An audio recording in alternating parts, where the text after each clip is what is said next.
In August this year, EY released its second G20 Entrepreneurship Barometer report.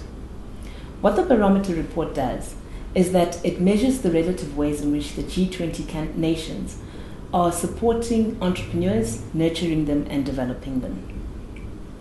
The Barometer looks at 5 key pillars that we believe are important for successful entrepreneurs and growth of business. And those 5 pillars are access to funding, entrepreneurship culture, tax and regulation, education and training, as well as coordinated support. If I start with the last one, we've intentionally called this year's report the Power of 3, because we believe that the coordinated support of government, big business, and entrepreneurs is critical to the success of growing businesses in our nation. South Africa ranked 8th in terms of coordinated support, which on the surface of it is not too bad. If we compare ourselves to the other emerging nations, we're behind Brazil and we're behind India and Turkey. For me, it reflects the need for government, particularly in big business, to really start to support entrepreneurs in a very real way. If I look at the other pillars, access to funding is one where we did relatively well. We were ranked 6th out of the G20 nations, and that's because if you look at it on the surface of it, the DFIs, the banks, all have systems and processes in place that are geared towards entrepreneurs.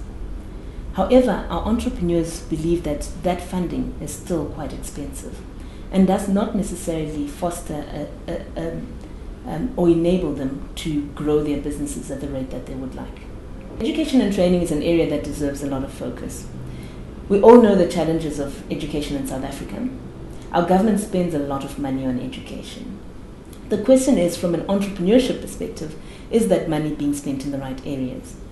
It's not just about training and having entrepreneurship type education in our schools.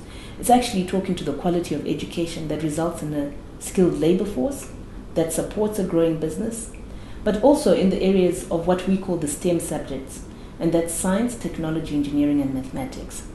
Because what that does is it fosters a culture of innovation and research and development, particularly in sectors that we are finding globally are growing.